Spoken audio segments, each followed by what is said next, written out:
Tersenyum Satya Nathan? Ya, sudah pasti. Ya. Sebab mereka belum menang lagi satu perlawanan dan telah bermain 5 perlawanan. Malam ni yang ke-6. Jadi saya rasa kemenangan ni cukup penting lah untuk pasukan Sarawak United. Dan bermain di gelanggang lawan. Betul. Perlawanan seimbang. Kita boleh nampak seimbang. Kedua pasukan juga mempunyai peluang untuk menjaringkan gol. Pasukan PJ City dengan 6 shot tetapi hanya ada 1 on target. Pasukan Sarawak City, Sarawak United juga mempunyai 7 shot tapi ada 5 on target. Dan di sini kita boleh nampak pasukan Sarawak United berjaya menterjemahkan 7 shot. 7 shot tapi 5 on target dan 3 jaringan. Dan itu okey, kita nak dapatkan gambaran seterusnya bersama dengan rakan setugas Fina Nasrum. Rambut dah okey tu. Itu baju apa? Baju kucing ke apa tu? Buruh hantu. Buruh hantu. Okey, ingat kucing. Siap Fina? Ya.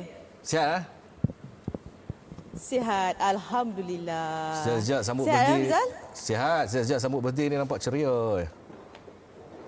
Biasalah. Okey, kemenangan yang sangat-sangat bermakna untuk Satya Nathan dan juga Sarawak United, Fina. Jelas kelegaan di wajah Satya Nathan. Dalam bilik PC tadi pun beliau nampaknya begitu lega lah selepas mereka berhadapan dengan kesukaran untuk mencari jaringan dalam 5 perlawanan sebelum ini, dan malam ini dalam keadaan saya boleh katakan serba kekurangan untuk pasukan Sarawak United, dan PJ City memiliki barisan yang boleh dikatakan sebagai kesebelasan terbaik. Tapi Sarawak United berjaya mengubah kelebihan di atas kertas milik PJ City dengan kemenangan yang mereka lakarkan pada malam ini. Francis Kone, dia antara menjadi bahan utama di kalangan penyokong-penyokong Sarawak menyatakan kenapa dia tidak pengambilannya seolah-olah merugikan. Tapi hari ini dia membuktikan dengan 2 jaringan, Fina. Ya, sudah pasti itu juga melegakan Satya Nathan, dan seperti mana yang kita biasa dengar, Satya Nathan sering diberikan ataupun sering mendapat komen-komen yang boleh saya katakan negatif atas setiap pilihan beliau. Tetapi malam ini sekurang-kurangnya pemain ini berjaya menyelamatkan situasi, dan sekurang-kurangnya ada fungsi pemain ini pada malam ini, dan itu perlu diterjemahkan dalam perlawanan seterusnya agar Sarawak United mampu untuk meneruskan kecemerlangan mereka, dan lebih lagi untuk penambahan mata untuk perlawanan selepas ini. Kata kunci kegagalan PJ City. Mungkin saya boleh katakan overconfident, kerana seperti mana yang saya katakan sebelum ini, jika dilihat di atas kertas, kelebihan memihak kepada PJ City dengan rekod-rekod yang mereka telah lakarkan di Stadium MBPJ, dan ini merupakan kekalahan kali pertama PJ City untuk musim ini. Dan sebenarnya sebelum perlawanan pada hari ini saya sempat bertemu dengan P Maniam pada petang tadi, dan jurulatih ini pun nampaknya yakin dengan kemampuan anak buahnya membuahkan 3 mata di laman sendiri.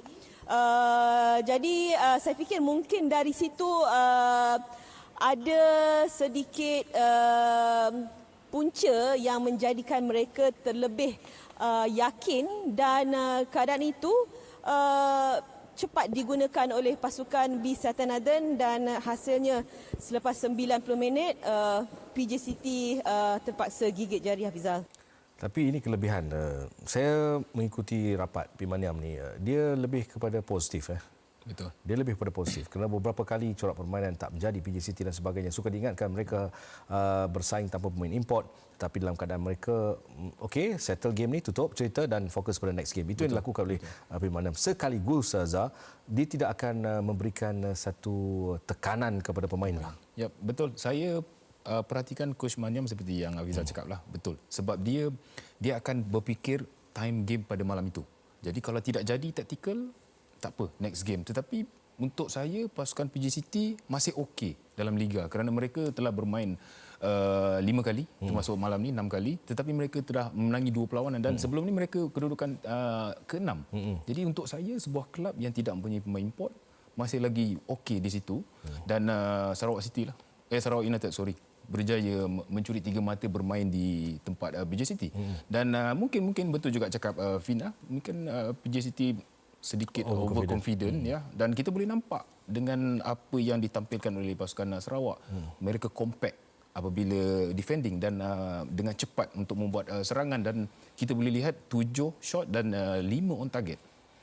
Jadi di situ kita boleh nampak pasukan Sarawak United lebih fokus untuk mencari kemenangan yang pertama untuk pasukan mereka. Okey, mungkin penyokong-penyokong di Seri Aman, di Bintulu, di Miri yang sedang menantikan jaringan kemenangan yang dihasilkan oleh pasukan Sarawak United. Jom kita saksikan sekali lagi dengan jaringan yang pertama dihasilkan menerusi tandukan Boris Kok. Free header yang sempurna dilakukan oleh Boris Kok untuk meletakkan Sarawak United di depan. Kemudiannya pada minit ke-46 pasukan Sarawak United berjaya menambah jaringan yang kedua yang dihasilkan oleh Francis Kone.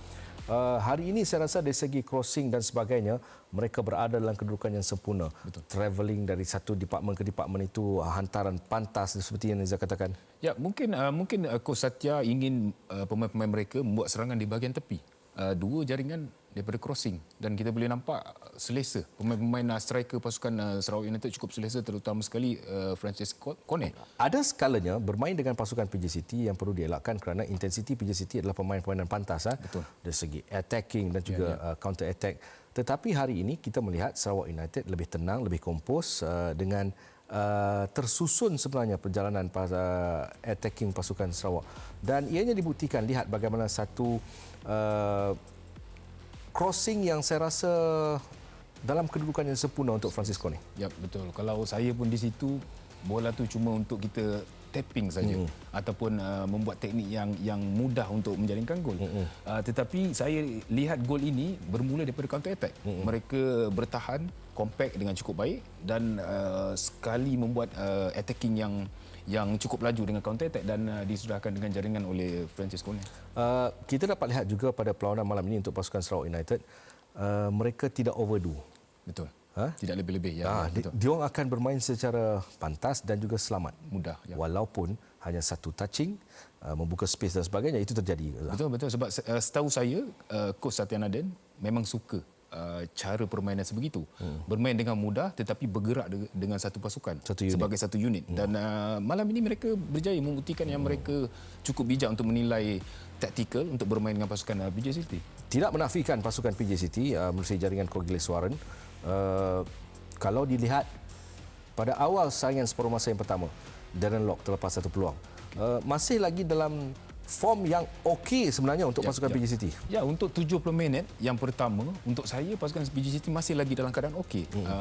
Pasukan Sarawak United mendahului 2-1, tetapi pasukan PJ City masih lagi boleh memberi saingan ataupun memberi saingan yang cukup baik untuk pasukan Sarawak United, dan kita boleh nampak mereka juga berjaya membuat 5-6 shot ke arah pintu gol pasukan Sarawak United. Okey, jaringan yang ketiga menutup teruslah. Betul. Saya rasa is a professional tackle yang dilakukan yang menghasilkan sepakan penalti yang disempurnakan oleh Francis Kone pada minit ke-85. Melihat kepada Rafi Goni, pemain yang menjatuhkan salah seorang pemain Sarawak United. Penalti ini juga mudah untuk Francis Kone. Saya rasa lengkap perjalanan mereka menuju balik ke Kuching dalam kedudukan yang serba-serbi, dalam kedudukan yang baik. Namun persoalannya kini, bagaimana untuk mengekalkan momentum ini untuk dibawa pada perlawanan berikutnya, Dizah?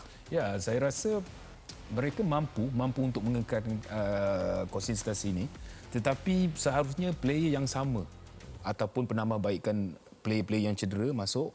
Jadi skuad ini ataupun kesebelasan ini mampu untuk memberi cabaran yang cukup baik selepas ini, kerana malam ini adalah kemenangan tonik yang cukup baiklah untuk pasukan Sarawak United.